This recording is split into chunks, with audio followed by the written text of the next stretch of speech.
భగవద్గీత ద్వితీయ అధ్యాయము 27వ శ్లోకము. జాతస్య హి ధ్రువో మృత్యుర్ధ్రువం జన్మమృతస్య చ తస్మాదపరిహార్యేతే నత్వం శోచితుమర్హసి.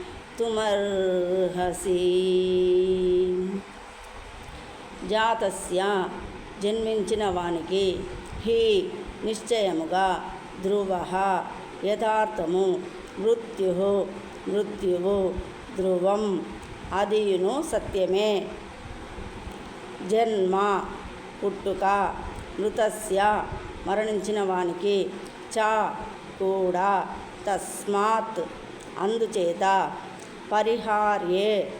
పరిహరించుటకు వీలులేని అర్థే విషయమునందు త్వం నీవు శోచితుం దుఃఖించుటకు నర్హసి తగవు. పుట్టిన వానికి మరణము తప్పదు, మరియు మరణము పిదప జన్మము తప్పదు. అందుచే పరిహరించుటకు వీలులేని నీ విద్యుక్త ధర్మ నిర్వహణమునందు నీవు దుఃఖింపరాదు. భాష్యము. జీవితమునందలి కర్మలను అనుసరించి ఎవరైనను తిరిగి జన్మింపవలసి ఉన్నది.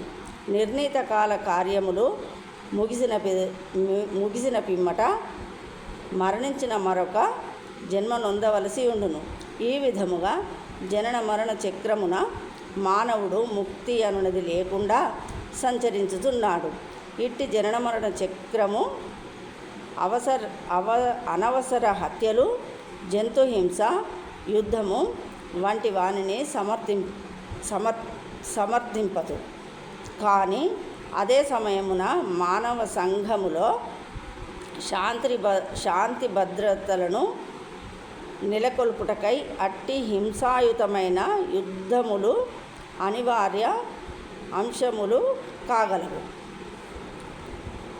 శ్రీకృష్ణ భగవానుని సంకల్పం అవుటచే కురుక్షేత్ర సంగ్రామము అనివార్యమై ఉండెను. అంతేకాకుండా ధర్మము కొరకై యుద్ధము చేయుట క్షత్రియుల విద్యుక్త ధర్మము. తాను స్వధర్మమును నిర్వర్తించుచున్నప్పుడు అర్జునుడు ఎందుకు తన బంధువుల మరణమును గూర్చి చింతింపవలెను లేదా భయపడవలెను? క్షత్రియ ధర్మము త్యజించినచో తాను భయపడుతున్న పాపఫలములు అనుభవింపవలసి వచ్చును.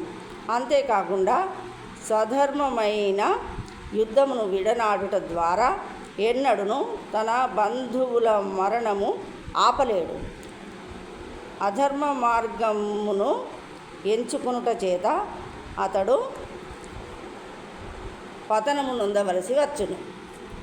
జై శ్రీకృష్ణ.